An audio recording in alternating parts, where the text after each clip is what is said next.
但係喺嗰個 in lap 嗰陣，我哋聽到麥拿倫兩部車都留喺出邊，搞到我哋都質疑自己決定，問我係咪真係要入站。跟住我就話係啊，入嚟啦。嗰下都幾大壓力。呢個係我哋嘅決定，我哋當時決定唔入站。當然我哋都冇預計過其他車隊全部都入嚟換。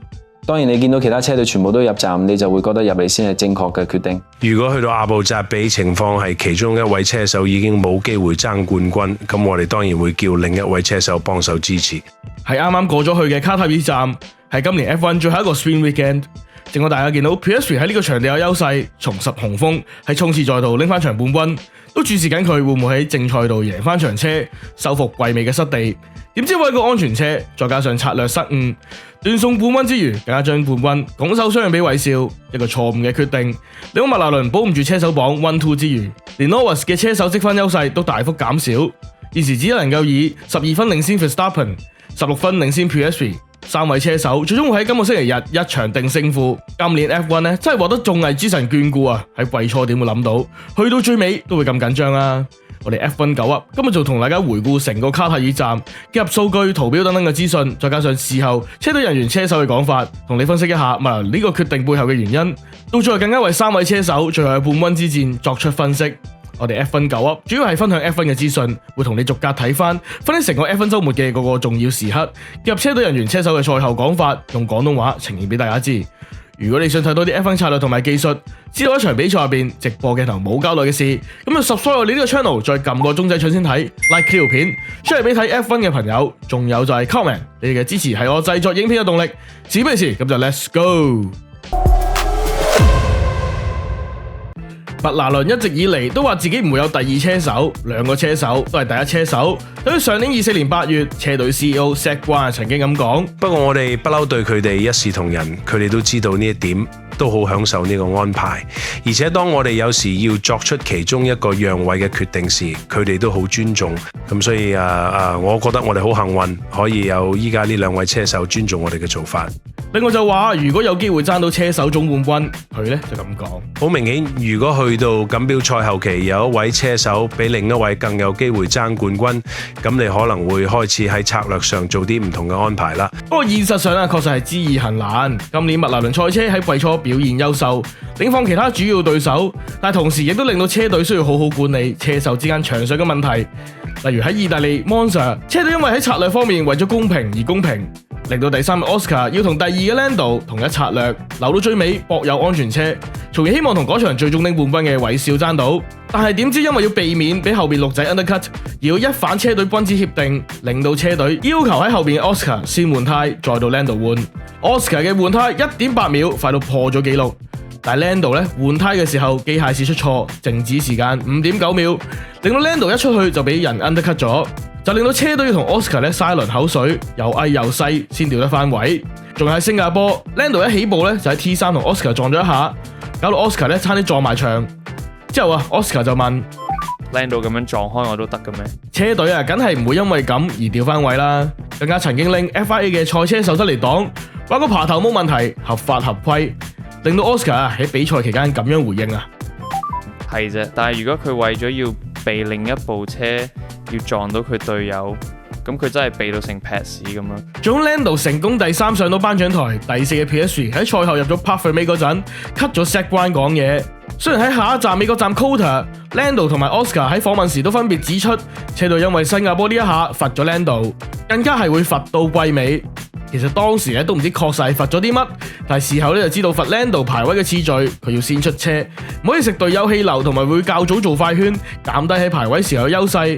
不過之後喺衝刺賽 ，Oscar 一起步嗰陣太過心急，無視關心咗兩部車，一心就之後諗住遲彎心起油追 Lando， 最終就撞到內線嘅侯根堡阿朗素，反作用力撞到 Lando。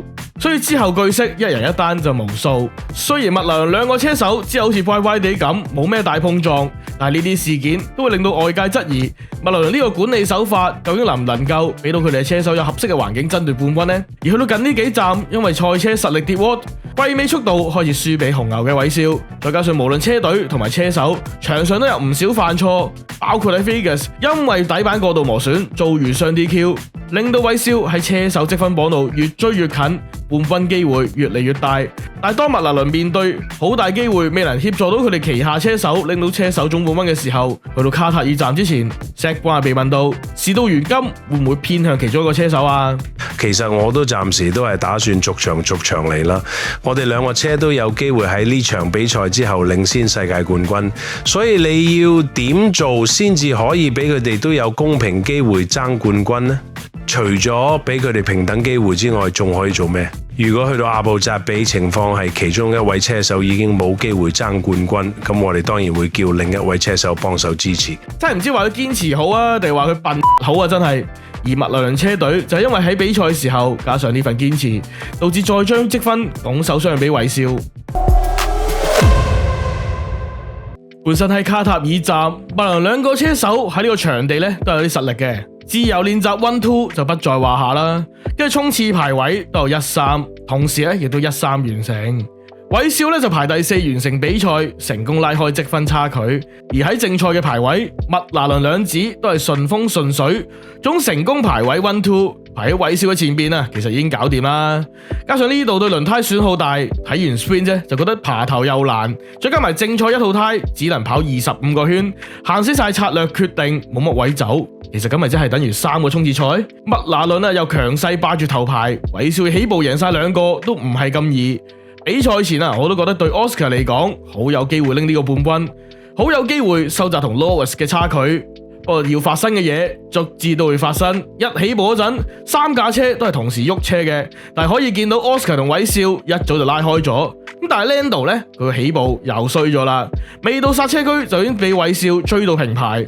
入到 T1 喺外線嘅韋少，可以用一個高好多嘅速度入彎，順利爬頭 P2。有睇比賽嘅大家都知道，去到第7圈 Gasly 同 Hülkenberg 喺 T1 發生碰撞，無奈就引發安全車。當時我又係同 SDB TV 做緊直播，我呢就即刻話：哇，比賽咗50圈啫，意思呢真係賽車可以啱啱好即刻停，再喺7+25圈，即係32圈停多次就可以完成到賽事。而安全車期間入站換胎，絕對可以慳到時間。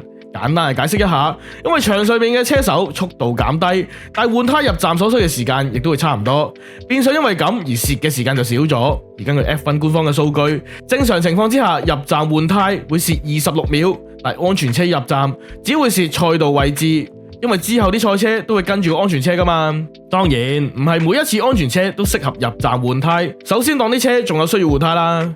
例如預計做一停嘅賽事，如果太早出現安全車入咗去換胎，因為開段啲賽車距離未拉開，跌位置跌得勁之餘，仲會令到你第2胎段調胎要挨好耐，車手最尾嘅圈速慢晒，咁呢都係冇得做。同時車隊亦都要考慮場地爬頭究竟容唔容易，賽道位置 track position 緊要啲，定係圈速 clean air 緊要啲。同時更加要考慮會唔會有好多賽車一窩蜂入站，然後你嘅車手會唔會要喺條慢線度等，唔能夠及時出翻去。所以連個車房位置都好重要。如果你上年嘅排名越高，車房位置越前，相對而言呢，就可能要等其他車入站封住你唔俾出。而今站嘅主角麥拿倫上年車廠排第1啊嘛，所以佢哋車房最近pit lane入口，呢個最容易受到呢樣嘢影響。加上我哋可以睇下，當安全車啱啱出嘅時候，賽道上面賽車之間嘅距離係幾多？淨係睇圖你都會見到佢哋之間嘅距離一定係好近。所以第一嘅 Oscar 首先就要考慮車房手足夠唔夠時間準備，咁仲有成大半個圈，我覺得就夠嘅。如果咁都唔夠呢，就建議車隊原地解散。仲有就係安全車入嚟 double stack 會唔會阻住後邊嗰位車手？當時呢 Lando 喺安全車情況之下去到 pit lane 入口 ，Oscar 領先 Lando 成5.3秒，其實呢個距離呢，問水得嚟又好似夠喎。另外佢哋就需要面對如果佢入咗嚟，其他人唔入，會跌賽道位置俾人嘅風險。排第1呢，喺呢啲時間就係咁噶啦。如果突發事件，形勢呢就會處於被動。而因為佢喺最前，唔知其他車手會唔會換胎，所以形勢呢非常被動。喺呢個情況就係考策略團隊能唔能夠喺半個圈分幾鐘嘅時間估中其他車隊，尤其是當時主要對手點樣反應。不過喺呢個情況呢，比賽我就梗係一定換啦，因為都限制咗每架車一套胎行25圈，比賽又行咗7個圈，已經可以預示到所有車手至少需要做多一停。加上賽車係有速度嘅，除非其他車手集體唔換胎針對你啫。如果唔係點都會上得翻嚟噶。但係而家唔換胎，正常速度先換，蝕成26秒，架車幾快都好難救得翻。不過麥拿倫就唔係咁諗喎，喺安全車之後，車隊咧就好 firm 咁叫啲車手唔好入嚟。Lando 同工程師有呢個對話。出咗安全車，咁我哋點啊？我哋留喺出邊啦。而 Oscar 咧亦都俾工程師叫佢留喺出邊。我哋係咪入嚟定留喺出邊？我哋會留喺出邊。咁但係咧，我哋之後見到其他車隊，除咗 Haas 嘅奧岡之外，全部入晒嚟換胎。呢下咧真係令到麥拿倫兩個車手策略上好頭痕。人哋個個咧只需要換多一次胎，你咧就需要換夠2次。所以車手曾經喺無線電度質疑車隊嘅決定。Lando 見到韋少入咗去之後，就即刻問：我哋應該跟 Max 入去換胎。如果你知道前面嘅車會留喺出邊，其他車手已經喺呢場比賽入邊冇晒所有嘅策略彈性。呢個策略彈性呢，意思除咗係其他車之外，一定要再喺7+25圈，即係32圈停多一次。其實呢，真係唔知有咩意思，因為呢度其實安全車機會點計呢都唔會太高，賽道又闊又多緩衝區，撞車機會其實都唔太多，都真係唔知佢條數點計出嚟啊！咁咧之後我哋就睇到麥拿倫兩個車手嘅掙扎求全。根據車隊規定，領先車手先入站 ，Oscar 第一停先24圈換胎 ，Lando 再喺下一個圈25圈入站。兩部車出翻嚟，除咗喺第一嘅韋少後備之外，梗係 Antonelli 同埋 Sainz 之後，仲有 Oscar 成功憑住佢更好嘅比賽圈速換埋第2次胎上到第3，但 Lando 咧相比起就冇咁快，換完胎一度跌落第5名，最後成功爬到喺 Antonelli 前面拎到第4，令到總成績差距12分。跟住我哋睇下成場比賽，兩部麥拿倫同埋韋斯塔本嘅圈速百分比，你可以見到麥拿倫兩部賽車都明顯有優勢 ，Oscar 最快 ，Lando 慢0.32%，Max 已經喺0.46% 啦。而喺 Lando 前面完成上到頒獎台嘅 Sainz 已經慢1%，乘翻啦，即係14秒幾啊！要喺個慢成1% 嘅車手後邊完成，你就知呢個策略失誤有幾大啦。喺比賽之後，車隊領隊 Andrea Stella 就咁講。最後呢個係一個令人失望嘅成績，我哋有條件有潛力去贏呢場比賽。當然今場 Oscar 都值得贏車，琴日排位同埋衝刺賽最快，同時 Lando 本身都好有機會上到頒獎台，所以絕對唔係我哋想要嘅結局。呢個結果係同我哋嘅某一啲嘅決策有關。跟住佢都有解釋佢哋唔入站嘅原因。第7圈嘅安全車，呢個係我哋嘅決定。我哋當時決定唔入站。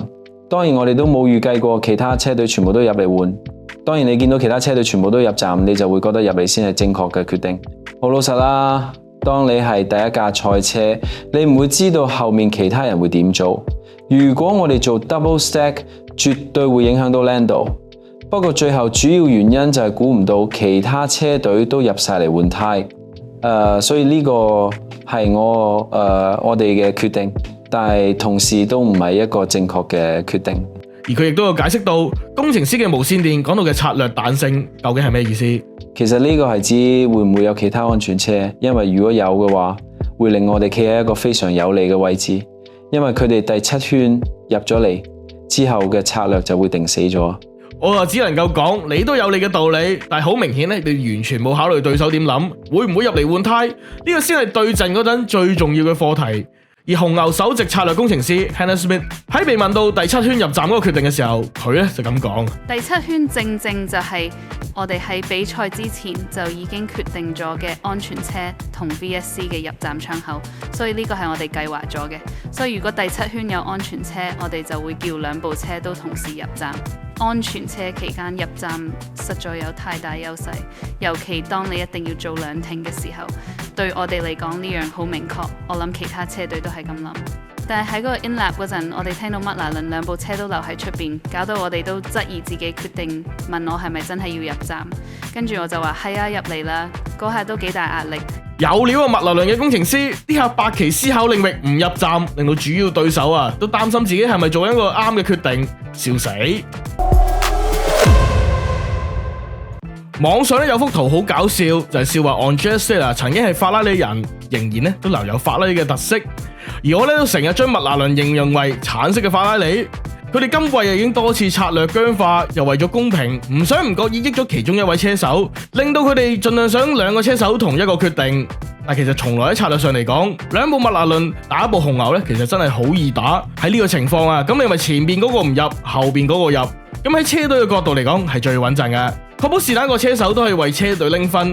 不過對於車隊嚟講，車闖半軍就已經拎咗噶啦。你兩個車手要鬥，同時兩個都有機會，咁我咪放軟晒手腳，等你自己嚟咯。總之就冇閂埋門又嘈，煩到我啊！加上上站又因為底板問題，兩部車都 DQ 晒，最平等啦。而家就等到韋少一步步咁接近冠軍，而家 Verstappen 落後第一嘅 Lewis 12分，第二 Piastri 落後16分，去到最後真係唔知鹿死誰手。最重要嘅就係唔知會唔會因為一場定生死而令到3位車手會因此做一啲出其不意嘅事去爭冠軍呢？而 Sky F1 就出到多幅圖講述最終戰嘅結果，3位車手要做到咩結果就可以贏到最終嘅冠軍。Lando 頭3名嘅話就可以唔使理其他車手做成點，都可以贏到總冠軍。如果韋少贏到阿布扎比站，加上 Lando 第4或以下，就可以韋少拎到冠軍。如果 Piastri 要贏到冠軍，就要贏到場賽事，再加上 Lando 排第6以下。詳細咧可以睇下呢幾幅圖。而我一直都淨係覺得，淨係講車手嚟講，韋斯塔本今年嘅表現仍然係有王者嘅風範。反觀另外2位車手，佢哋有自己嘅低潮。Lando 季初唔知搞乜，但係季中打後可能因為分差輸得開始緊要，開始調整心態，反而可以獲得佢而家嘅12分優勢。Piastri 季中打後開始跌 watt， 但係上場表現又好好，其實呢，只係輸車隊嘅策略。